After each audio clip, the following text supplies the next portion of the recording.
All right, here we go. We're in. We are talking quotes today. Hopefully the audio is good. I don't know. Eventually, we're gonna get one of those GoPros.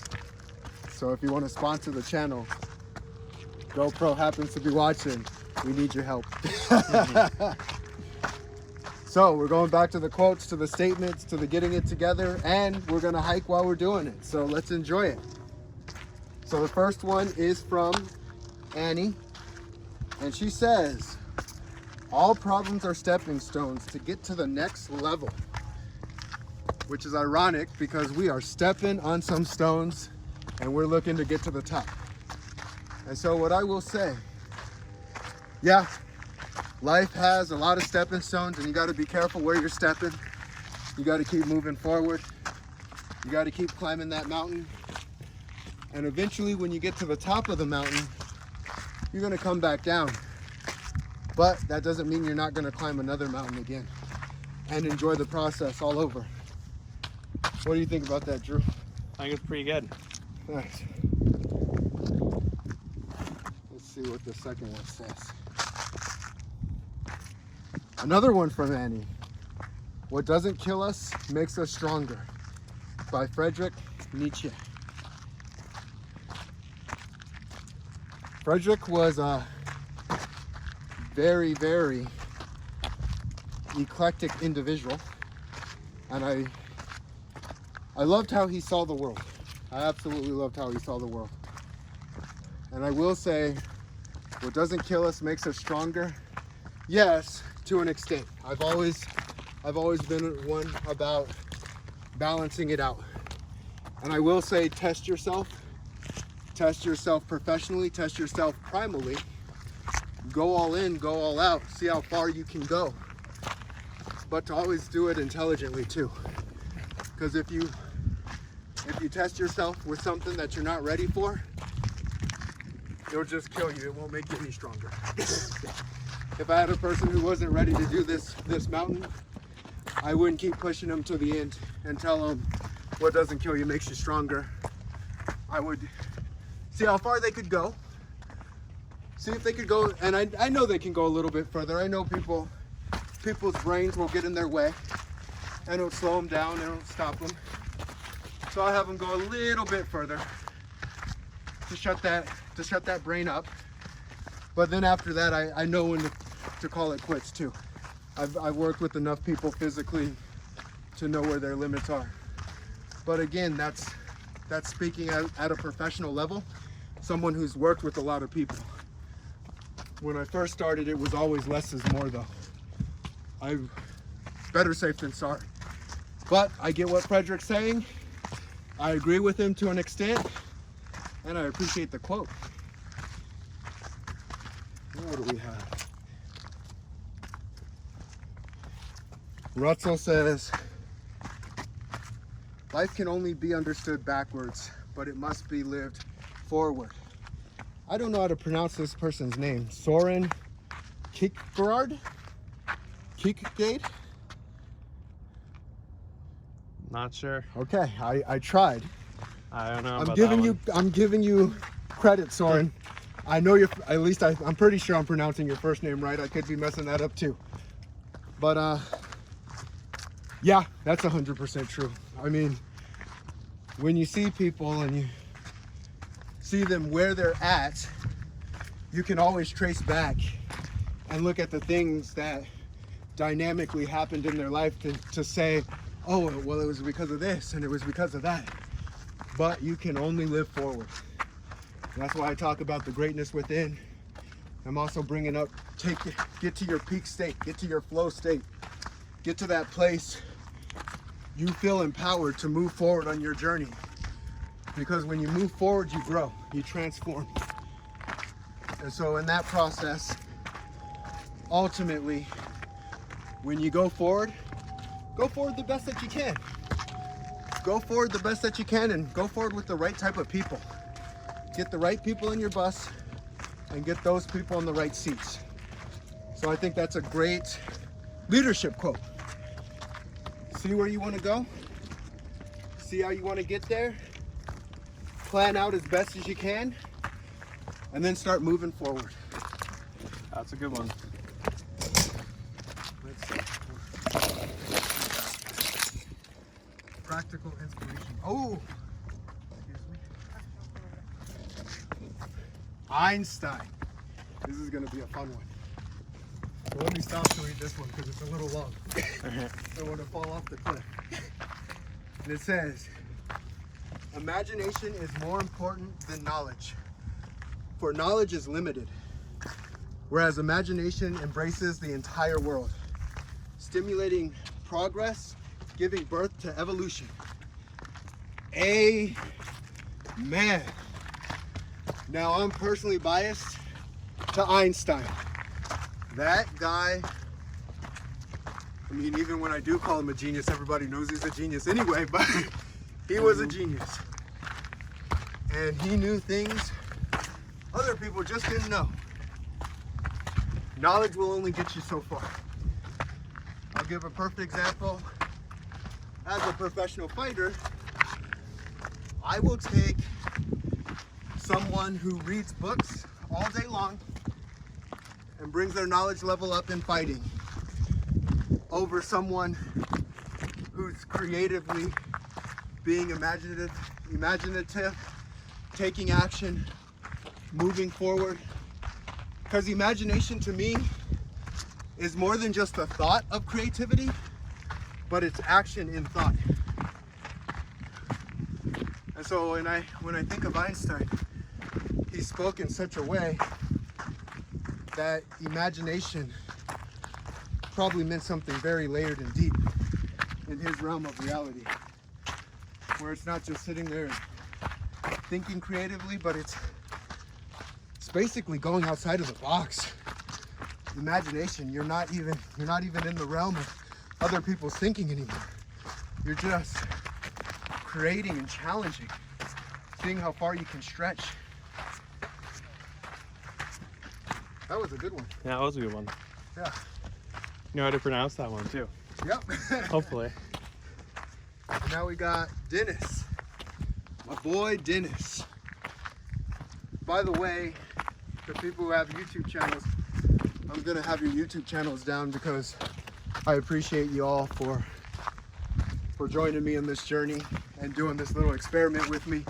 We've been having fun with this one, trying different things. That's why I got my boy Drew with me, getting a little hike in. Yep. Appreciate him. Anytime. So, with Dennis, we've got, if you don't have anything good to say, don't say anything at all. I put that quote as moms all around the world. So I just said that's moms all around the world. You don't have anything good to say, don't say anything at all. So I'm gonna say, coming from Dennis, love that, agree with that. The only challenge, and I don't even think Dennis was going this way with it, I'm just thinking out loud. But sometimes hurt people hurt people. And so the people who have the meanest things to say are not even talking directly to you. And so when they're hurting and they're hurting others, my whole philosophy is just be stronger than the situation that is presented in front of you. Thank you. Be stronger than the situation presented in front of you. Because there's going to be people who are just not going to act right. They're not going to say the right thing. And my number one thing with that is I show up very curiously. I ask them if I feel they're hurting me in any sort of way. I usually ask them, why do you think that? Or why would you say that? And you usually get to the root of the problem. And the root's usually, they're just not loving life, honestly. So, thank you, Dennis, appreciate that. And I agree. People should do their best to stand in integrity. But when they don't, you just stand in integrity and believe that they can get back into integrity. Then we got my boy Vishy. So Vishy and I actually did a podcast interview. So Vishy, thank you. Here we go. Here's the one he has.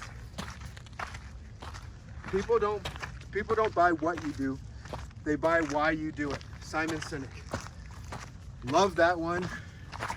Love what Simon Sinek's about. I 100% agree. People, to an extent, care about, no, they don't even really care about what you do. They just care that you can fix their problem. But then there's another layer deeper than that, and that's, not only are you gonna fix my problem, you're gonna fix it because you feel what I felt before. You felt my pain. And I appreciate you for that. So I agree with the why. I've actually kind of always lived as a why and a who. I say, who are you going to be? Because let's be honest, life's got light and life's got darkness. There's good things and there's bad things. There's tough things and there's easy things. There's the duality of life. And with the duality of life, you get to choose. And so, if I get a choice, I'm gonna choose to do the best that I can. If I get a choice, I'm gonna choose to be as light as I can and do right as much as I can. And if I make a mistake, and I know I will, I can look back and I can learn from it and I can develop from it and I can be better than I was yesterday. So power to you, Vishy. Power to my boy Simon Sinek. Appreciate that quote. And the next, Frogman. Don't sweat the small stuff. It's all small stuff. You know what, Frogman? I'd have to agree with you. I think everybody's on different pathways and different places. And life is just a perspective. So in life, as we're hiking up this mountain, we can look at this mountain and say, this is difficult. My legs burn. I'm not feeling so good. Or we can look at this mountain and say, this is easy. This is fun. This is exciting. I'm alive. Choice of perspective. And so since life is always small, if you allow it to be, problems, for instance, you can make problems as small as you want. And you can also make solutions as big as you want to. So you can be solution-based and a problem destroyer. So yeah, matter of frame and perspective. Then we got Carol, my girl Carol. Living in the future equals depression. Living in the past equals anxiety. Living in the present equals peace. I'd have to agree most of the time. Staying in your present moment as consistently as possible. The very best as you can. And also knowing the beauty of the human mind and how we can go to the future and to the past without living in anxiety and living in fear. I'll give an example. During my fighting career, it's scary. Scary being a fighter. Because you don't know what's gonna happen going into that future. That's the thing. But you get to choose how you're gonna use that future. Because you can use that fear you have as fuel, right? So living in the future can equal fear, but you can use it.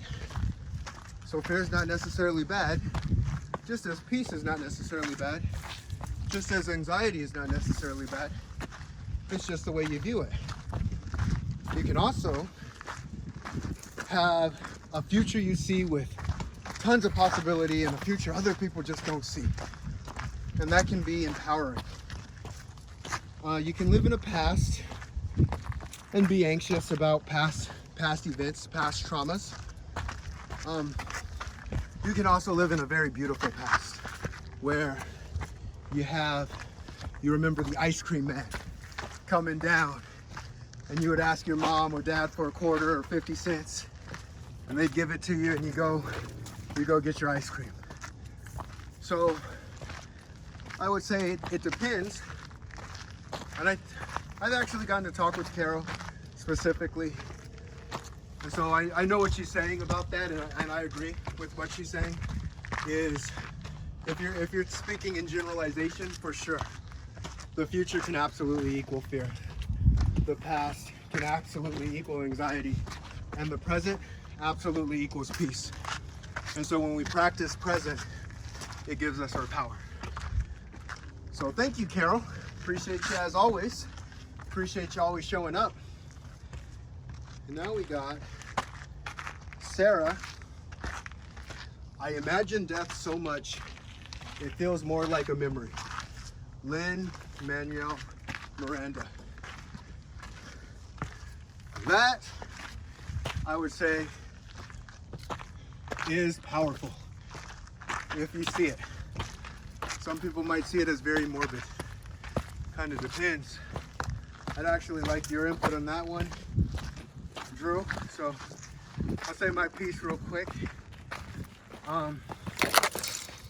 So I've gotten to see a bit of death in my journey. Death actually shows up in my journey frequently. And so, when I look at it, and I understand it the best that I can, it reminds me I'm alive. It's that duality again, where we look at what do you do and how do you do with what you got. And that's what I love about everybody's quotes. They're kind of layering on top of each other, because you can use that, and death can be absolute fuel to move you forward and make you live as fully as you can. Yeah, absolutely. Yeah, give me your thoughts on that one, Drew. Well, when I think about death, I think about, it brings the idea of regret to mind, to me, which I think regret can be one of the most powerful emotions. I think if you harness it correctly, it can be really powerful. When you think about, what are you going to regret doing, or more importantly, what are you going to regret not doing when you die? Respect.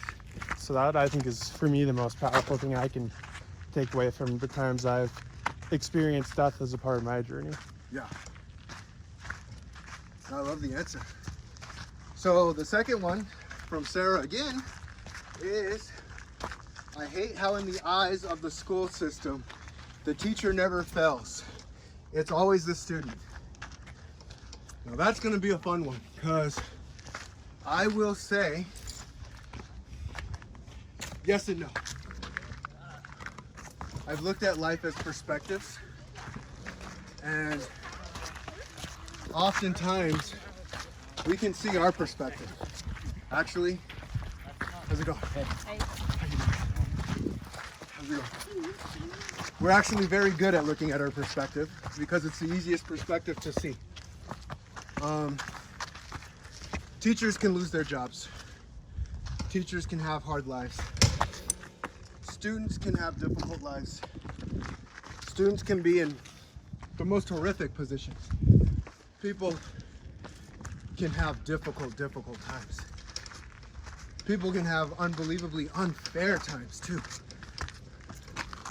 And so I go back to the world of curiosity. I look at the things that I can control,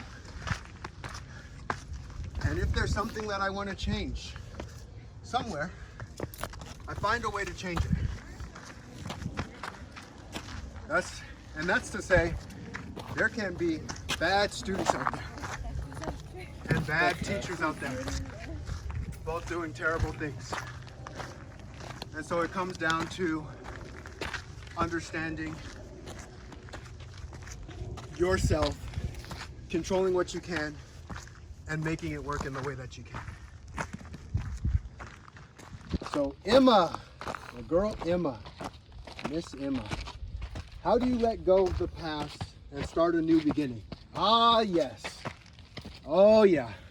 This one's a fun one. So, this is the way I kind of think of it.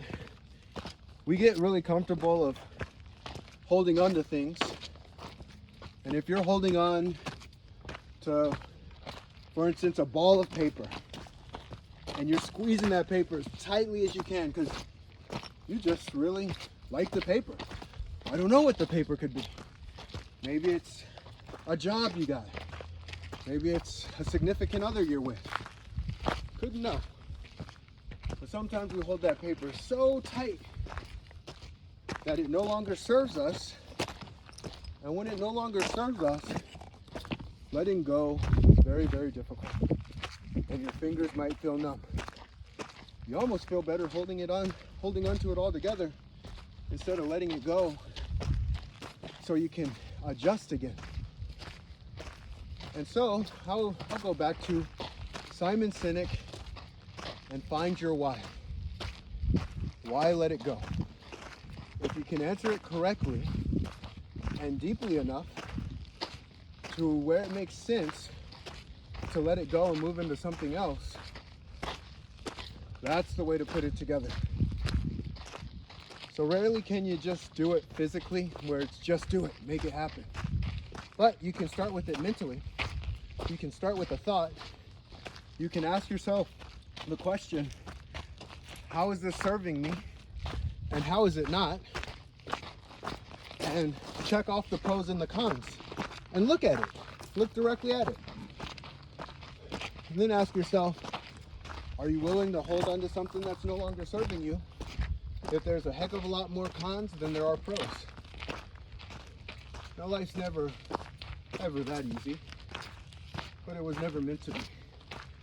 We're meant to have choices and decisions to make and decide what to do with the choices and the decisions that we have. And that's why I continue to wish everybody the best of luck with their choice and their decision. And I could never know how hard one person's choice is from another's, because I cannot jump into their skin. But I can share my story, and I can share my experiences, and I can share other people's stories and experiences, and I can even look at empirical data and studies and science and whatever I can. But the truth is, the ultimate power lies in the individual themselves. And if I can make the reasons to let go better than the reasons to hold on, most of the time they end up making the choice to let go. So thank you for that deep, insightful question, Emma, and I appreciate you as always. Adriana. Oh, I already got Adriana's. I already got her. So Aziz, today is about being better than you were yesterday. Stay disciplined with ease. Okay, so been a wrestler, been a fighter, been an all-around athlete, football player, shot put thrower, won a lot, Brazilian Jiu-Jitsu, got a lot of gold medals, got a lot of opportunities. Even got inducted into the Hall of Fame at Mountain Point. Happy about that.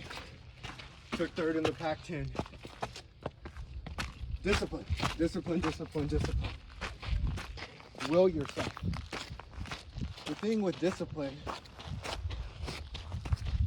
this is what sometimes people miss, it's easy not to have it. The other thing, it's easy to have it.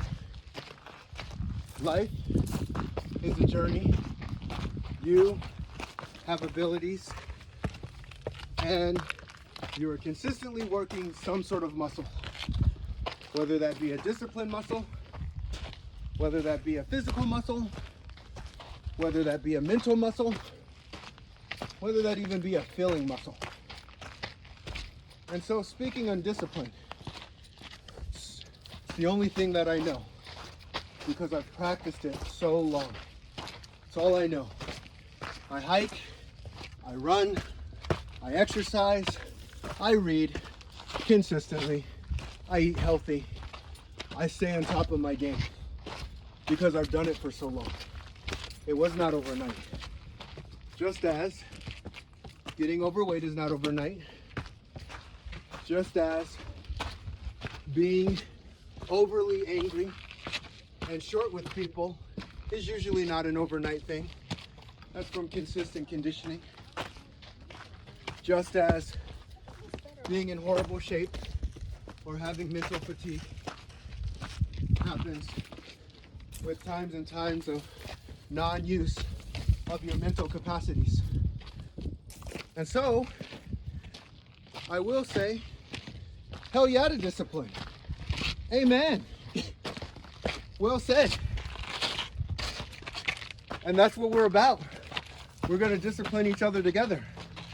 Because I'm almost sure that some of you watching us do this hike want to hike a little bit. Even if you haven't hiked for a while. A piece of you wants it just a little bit.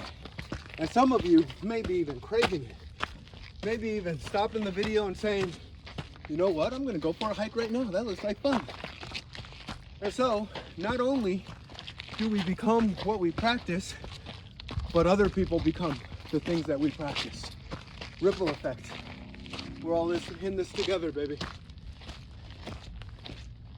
Thank you all for your quotes, for your statements, for your questions. I appreciate you as always.